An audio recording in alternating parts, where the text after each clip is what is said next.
मेरी ये कहानी कराची में वाक़या एक पुराने कब्रिस्तान से ताल्लुक़ रखती है, जो बड़ी शख्सियात के यहाँ दफन होने की वजह से बहुत मशहूर है। ये इन दिनों की बात है जब इस कब्रिस्तान में जमील नामी एक गोरगन था। किसी मरने वाले के लिए प्लाट देना और फिर उसको दफनाने के तमाम अखराजात का तहमीना बनाने के मुतल्लिक काम उसके ज़िम्मे था। इस काम के लिए उसे अच्छा खासा मुआवजा मिलता था। ये कुछ माह पहले की बात है जब मेरी मुलाकात उससे हुई थी। वो वहाँ का सबसे पुराना गोरगन था। एक दिन मैंने उसे यूं ही पूछा कि जमील, क्या कभी इतने लंबे अरसे में कब्रिस्तान में तुमने कोई अजीब और पुरस्रार वाक़या देखा, या तुमने दिन रात के वक्त कोई ऐसी बात महसूस की जिसकी वजह से तुम डर गई। तब उसने मुझे एक अजीब और पुरस्रार वाक़े के मुतालिक बताया, जिसे सुनकर मेरे रोंगटे खड़े हो गए। उसने बताया कि जब 2009 में कराची आया था तो एक दिन दोपहर के वक्त एक फैमिली, जो मुझे मियाँ बीवी लग रहे थे, मेरे पास आए और उन्होंने कहा कि उनकी बच्ची फौत हो गई है, जिसे वो लोग एक बसीदा से ताबूत में लाए थे।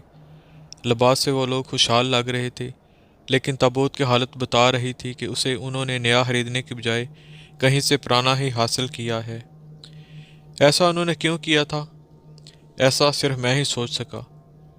उन्होंने इस बच्ची को दफनाने के लिए मुझे अच्छा मुआवजा दिया। मैंने अपने एक साथी के साथ मिलकर उस बच्ची के लिए एक मुनासिब जगह देखकर कब्र की खुदाई शुरू कर दी। हमें इस दौरान एक बात बहुत अजीब और नागवार लगी कि वे दोनों हमें हमारा मुआवजा देकर अपनी बच्ची को दफनाए बगैर ही वापस चलेगी। हमने फिर ज़्यादा सोचना मुनासिब न समझा, क्योंकि हमें सारा मुआवजा मिल गया था। इसलिए कब्र तैयार करने के बाद हम दोनों ने मिलकर इस बच्ची के ताबूत को आहिस्ता और एहतियात से कब्र में उतारा। फिर बाहर निकलने ही लगे थे कि अचानक मेरी दाएं जानब से ताबूत का ढक्कन ज़रा सा सिरक गया। अचानक मेरी नज़र उसके अंदर लेटी बच्ची पर पड़ी तो देखा कि उसका चेहरा जर्द पड़ गया था और उसकी आंखों से आंसू निकलकर उसके गालों पर बह रहे थे। यूँ लगता था जैसे वह बच्ची रो रही हो। यह मंजर सिर्फ मैंने ही देखा, क्योंकि मैं उसी तरफ था जिस तरफ से ढक्कन थोड़ा सा हटा था। मैंने घबरा कर जल्दी से ढक्कन दोबारा बराबर किया और ताबूत को एहतियात से कब्र में रख दिया। फिर कब्र को बंद करके हम बाहर निकल आए। उसका जिक्र मैंने अपने दोस्त से नहीं किया कि कहीं डर न जाए। ये रात के तकरीबन 10 बजे का वक्त होगा जब मैं अपने घर से निकलकर रोज़ाना के मामूल के मुताबिक कब्रिस्तान का चक्कर लगाने के लिए निकला। मेरा घर कब्रिस्तान के बाहर वाले गेट के दाएं जानब एक छोटे क्वार्टर पर मुश्तमिल था। मैंने शादी नहीं की थी, इसलिए मैं अपने क्वार्टर में अकेला ही रहता था। मेरा दूसरा साथी शहर में रहता था, लेकिन वो काम के लिए यहाँ आता था। उस वक्त वो अपने घर पर ही था, लेकिन मैं घर से निकल कब्रिस्तान की तरफ जा रहा था। कब्रिस्तान के बड़े गेट से गुजरकर मैं जब अंदर दाखिल हुआ तो मुझे कुछ दूर ही एक बड़े और पुराने पीपल के दरख्त के नीचे चंद बच्चे बैठे दिखाई दिए, जो कि कब्रिस्तान में बहुत कम रोशनी थी। कहीं कहीं लोगों ने अपनी मदद आपके तहत अपनी हैसियत के मुताबिक कुछ रोशनी का बंदोबस्त कर रखा था, वरना महकमा औकात से तो इस बात की कोई उम्मीद नहीं थी। वो दूसरे महकमों की तरह तमाम फंड खाने में माहिर थे। ऐसे लोगों को खौफ खुदा भी नहीं आता। खैर, मुझे शक हुआ कि कहीं यह भूत प्रेत तो नहीं, या किसी चुड़ैल या जिन के बच्चे ना हों। यह सोचकर मैं डर गया और जल्दी से एक घनी झाड़ी की ओट में छुपकर उनकी तरफ देखने लगा। अभी मुझे वहाँ छुपे हुए चंद लम्हे ही हुए होंगे कि अचानक अपने पीछे एक आहट सुनाई दी। मैंने यकदम मुड़कर देखा तो मेरे पीछे वही बच्ची थी जिसे आज हम दोनों ने खुद अपने हाथों से दफनाया था। इस बच्ची का तमाम लिबास ताज़ा खून से तार था और उसकी आंखों से टिप टिप आंसू बह रहे थे और उनका रंग भी सुर्ख था। उसके दोनों गाल फटे हुए थे और वो यूं सर झुकाए खड़ी थी जैसे मुझसे कोई फरियाद कर रही हो। उसे देखते ही मैं घबरा कर उठा और वहाँ से भागा और भागते हुए अचानक मुझे एक ठोकर लगी और दूसरे लम्हे मैं कब्र पर जा गिरा। मैं यकदम खड़ा हुआ और मेरी नज़र जब इस कब्र पर लगे कुत्बे पर पड़ी तो मुझे बहुत हैरानगी हुई, क्योंकि ये उसी बच्चे की कब्र थी। मेरी अकल जवाब देगी। मेरे जिस्म के रोंगटे खड़े हो गए। मुझे अपना दिल फटता हुआ महसूस हुआ। मैं सोच भी नहीं सकता था कि जिस बच्ची को आज मैंने खुद अपने हाथों से कब्र में उतारा था, वो बाहर कैसे निकल आई।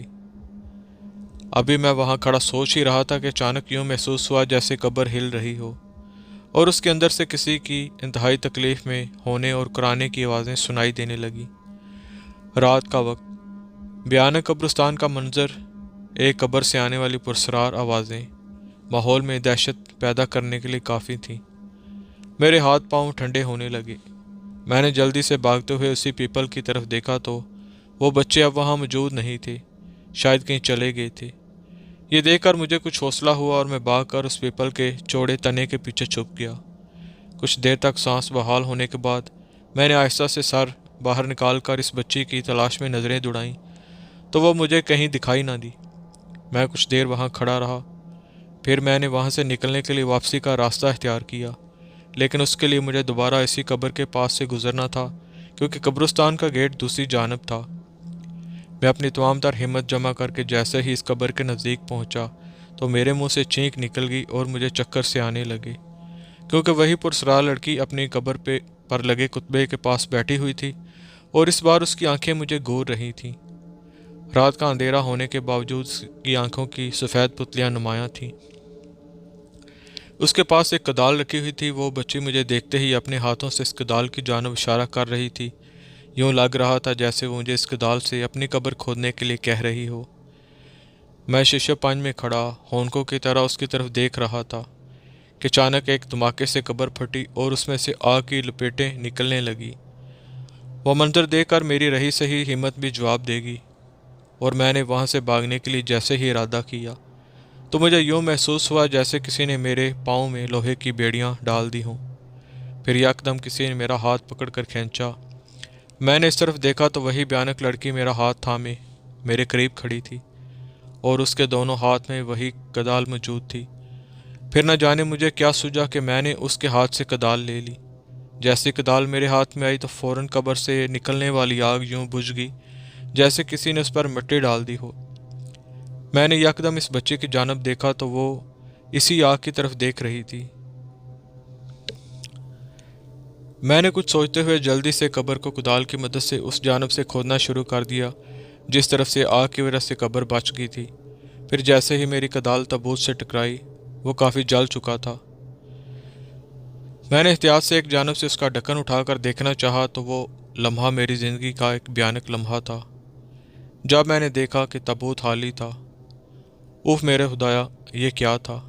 मैंने जल्दी से ऊपर की जानब निगाह डाली तो वो बच्ची कब्र पर खड़ी मुसलसल रो रही थी और उसकी आंखों से टिप टिप खून के कतरे कब्र में और मेरे लिबास पर गिर रहे थे।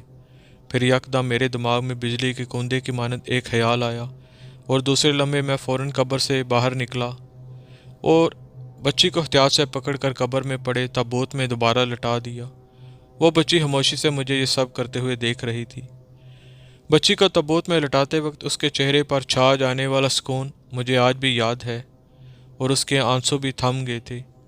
ताबूत का ढक्कन अच्छी तरह बंद करके दोबारा कब्र से निकला और कब्र पर अच्छी तरह मट्टी डालकर उस पर खड़े होकर कुछ कुरानी दुआएं आयात पढ़ी जो मेरी माँ ने मुझे बहुत अच्छी तरह सिखा दी थी।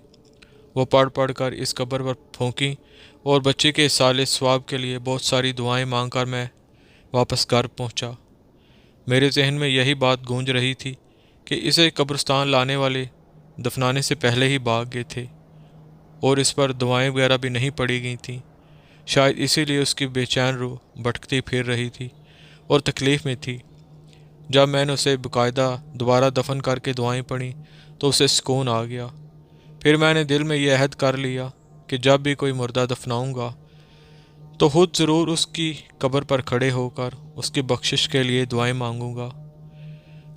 आज भी जब अपनी ज़िंदगी का ये अजीब और पुरस्कार वाक़या याद आता है तो खौफ से मेरे रोंगटे खड़े हो जाते हैं।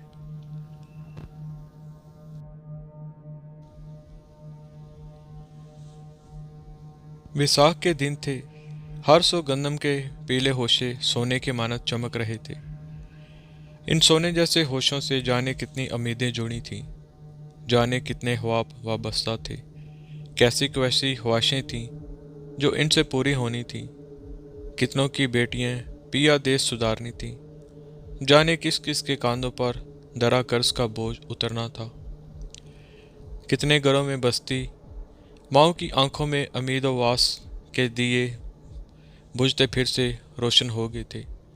इन घरों में अनाज की खाली कोठरियां जो भरती थीं, साल भर के थके हारे इंसानों में जैसे बिजली से भर गई थी। हर कोई जल्द से जल्द फसल की कटाई और फसल को समेटने के चक्कर में था, क्योंकि गर्मियों की इब्तिदा थी तो मौसम के तेवर कब बिगड़ जाएं, कोई भरोसा नहीं था। हल्की सी चलने वाली हवा कब आंधी का रूप धार ले, कोई इतबार न था। अक्सर दिन में चकराती फिरती दो चार बदलियां रात में शदीद तूफान की सूरत अख्तियार कर लेती और साल भर की मेहनत और आसों उम्मीदों पर पानी फेर के 9-2-11 हो जाती और अगले दिन चमकता सूरज फिर से मुंतजर होता। हर साल के तजर्बात से फ़ायदा उठाते हुए हम भी जल्द से जल्द फसल समेटने के चक्कर में थे। गंदम की कटाई तो हो चुकी थी, आज की रात थ्रेशर लगनी थी। दिल से यही दुआ निकलती थी कि हरियत से फसल ठिकाने लग जाए, वरना खुदा न खास्ता साल भर के कर्ज कहाँ से चुकाने थे और अगली फसल पर उठने वाले अखराजात कहाँ से अदा करने थे, और सबसे बढ़कर के साल भर का खाना कहाँ से आना था। हम किसानों का तो सब कुछ हमारे खेत और फसलें होती हैं। हमें अपने खेतों से अपनी औलाद की तरह प्यार होता है। जब तक फसल ना ठिकाने लग जाती, हम यानी मैं और मेरा साथी बारी बारी कटी हुई फसल का पहरा देते। आज रात चूँकि थ्रेशर लगनी थी तो हम दोनों ही खेतों में मौजूद थे। बहुत सारे मजदूर मिलकर काम कर रहे थे। हम खौफज़दा भी थे कि कहीं आंधी ना आ जाए। मगरिब का वक्त गुजर चुका था, शाम रात में ढल चुकी थी। अब कदरे इत्मीनान था। मेरा साथी अपने घर से मज़दूरों का खाना लेने चला गया। मैं खेतों में मज़दूरों की निगरानी कर रहा था। अचानक से हवा का ज़ोर का झोंका आया, जो ज़ोरदार आंधी का पेश खामा था। तेज़ हवाएं हमें हवास बहता कर गईं। हवा के झोंके के साथ ही आंधी की गिरदोगबार आसमान पर छा गई। सनसनाती हवाएं गंदम के तिनकों को होशों समेत बिखेरने लगी। ये सब इस कदर अचानक हुआ था कि हमें संभलने का मौका ही नहीं मिला। संभल जाते भी तो क्या कर लेते, फसल के डेरों को कहाँ छुपाते या हवाओं के आगे बंद कैसे बांधते। हवाएं अपने साथ रेतली मिट्टी का तूफान भी लाई थीं, जिनसे हमारे मुंह सर गिर्द आलोद हो चुके थे। करकराती मिट्टी आंखों में चुभने लगी थी, जिनसे मेरी आंखों में तो आंसू ही आ गए। कुछ तो ये चुभन थी, लेकिन ज़्यादा बेबसी थी जो आंसू लाने का बायस थी। मज़दूरों के चेहरे भी हरासा दिखाई देने लगे। जाहिर सी बात थी, फसल की बर्बादी का मतलब था उनकी मजदूरी की बर्बादी। हम बेबस एक दूसरे का मुंह तकने लगे। खेतों में बना कच्चा मकान हमने जायपना बनाया और आंधी रुकने का इंतज़ार करने लगे और दिल ही दिल में बारिश ना होने की दुआएं करने लगे। फसल के तिनके हवा में बिखरते जा रहे थे और साथ साथ हमारी उम्मीदें, आरज़ुएं और ख्वाब भी बिखरते जा रहे थे कि अचानक ज़ोर की बिजली चमकी और हर तरफ रोशनियों का जमाका हुआ। हर तरफ रोशनी सी फैल गई और फिर एकदम रोशनी गायब। खुदा खुदा करके आंधी का जोर टूटा। इतने में मेरा साथी आंधी तूफान की मारत मोटरसाइकिल भगाता हुआ नजर आया। वो हमारे करीब आते ही बाइक समेत ज़मीन पर ढेर हो गया। हमें कुछ समझ न आया। उसके करीब जाकर देखा तो वो बेहोश पड़ा था। उसके बाल परागंदा थे, होंठ पेड़ी ज़दा, सर से लेकर पैरों तक गिरदलोद था। हम मिलकर उसे होश में लाने की कोशिश करने लगे। होश में आने के बाद उसने अपने साथ बीती हमें सुनाई तो हम हैरत से दंग रह गए। इस बात को उसका वहम न कह सके, क्योंकि उसकी हालत उसकी सच्चाई की गवाही दे रही थी।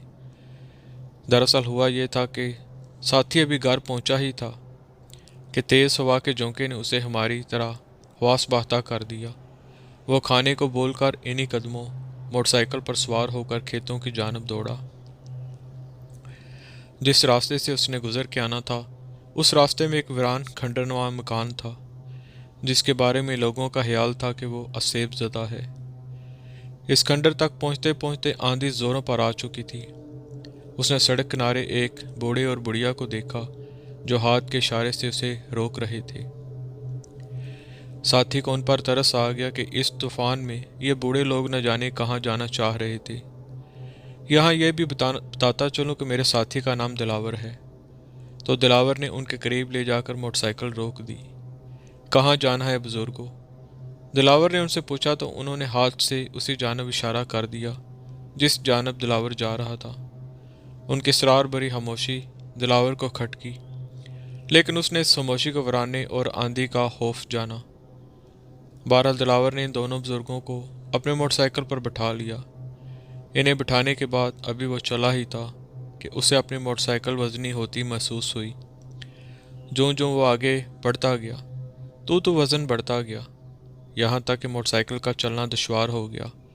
उसने हैरत से पलट कर देखा कि सूखे सड़े नज़र आने वाले बूढ़े और बुढ़िया का वज़न इस कदर कितना अचानक ज़्यादा हो गया है कि मोटरसाइकिल का चलना मुश्किल हो गया है।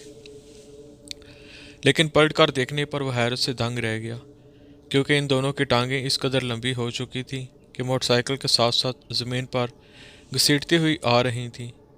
उनके पाँव वहीं के वहीं थे जहाँ से दिलावर ने इन्हें मोटरसाइकिल पर बैठाया था, लेकिन मोटरसाइकिल के आगे बढ़ने के साथ उनकी टांगें लंबी होती जा रही थीं और वज़न भी बढ़ता जा रहा था। खौफ दिलावर की रगों में सरायत कर गया। उसके दिमाग ने फ़ौरन उसका साथ दिया। उसने मोटरसाइकिल को ब्रेक लगाकर दोनों को उतरने का कहा, मगर उनकी तरफ से इसरार भरी खामोशी थी। उनकी आंखें बिल्कुल सफ़ेद थीं और चेहरे तासरात से आ रही वजूद बर्फ़ की मानद ठंडे याह थे। जब उनकी तरफ से कोई रद्द अमल नहीं आया तो दिलावर ने दोनों को धक्का देकर गिरा दिया और जल्दी से मोटरसाइकिल खेतों की तरफ भगा दी। मगर अगले ही एक पल उसे ब्रेक लगाने पड़े, क्योंकि वह दोनों सामने मौजूद थे। अब तो दिलावर के रहे सहे अवसान भी हता हो गए। उसने जल्दी से मोटरसाइकिल पीछे मोड़ दी और अपने घर की तरफ बढ़ने लगा, लेकिन वह दोनों फिर से सामने मौजूद थे। उसने मोटरसाइकिल खेतों की जानब मोड़ दी, वो फिर सामने मौजूद। दिलावर समझने से कासिर था कि आखिर ये चक्कर क्या है। अपने आप को संभाला और खौफ को दिल से निकाल कर फिर सोचा कि शायद ये दोनों जनात की कौम से हों और कहीं जाना चाह रहे हों, तो क्यों ना हिम्मत करके इन्हें उनके मंजिल तक पहुंचा दिया जाए, वरना तो ये पीछा छोड़ते नज़र नहीं आ रहे और ना ही दूर दूर तक किसी इंसान का निशान है जो उसकी मदद करता। उसने मोटरसाइकिल उनके करीब रोक के पूछा कि आखिर वो कहाँ जाना चाह रहे हैं, मगर उन्होंने कोई जवाब न दिया। वो दोनों खामोशी से फिर मोटरसाइकिल पर सवार हो गए। दिलावर ने मोटरसाइकिल चला दी, लेकिन फिर से वही अजीब हरकतें शुरू हो गईं। आपके तो टांगों के साथ साथ उनके हाथ और बाजू भी लंबे होने शुरू हो गए। वज़न बढ़ने से मोटरसाइकिल चलाना दुश्वार हो गया, मगर जब तक आंधी का जोर नहीं टूटा दिलावर के साथ यही तमाशा होता रहा। कभी वो दोनों सामने मौजूद होते तो कभी उसकी मोटरसाइकिल पर सवार हो जाते। आंधी थमी तो वो दोनों गायब थे और दिलावर ने बड़े हौसले के साथ मोटरसाइकिल चलाई और खेतों तक पहुंचा, मगर यहाँ आते ही हौसला हार दिया और खौफ के गलबे ने उसे बेहोश कर दिया। बाद में कई दिनों तक वो तेज़ बहार में झुलसता रहा। वक्त के साथ साथ वो नॉर्मल हो गया, मगर आज भी वो इस असेब ज़दा रास्ते से रात के वक्त गुजरते हुए घबराता है। लेकिन एक बात समझ नहीं आ सकी कि आखिर वो दोनों चाहते क्या थे। उन्होंने दिलावर को कोई नुकसान नहीं पहुंचाया, बस खामोशी से मोटरसाइकिल पर सवार हो जाते।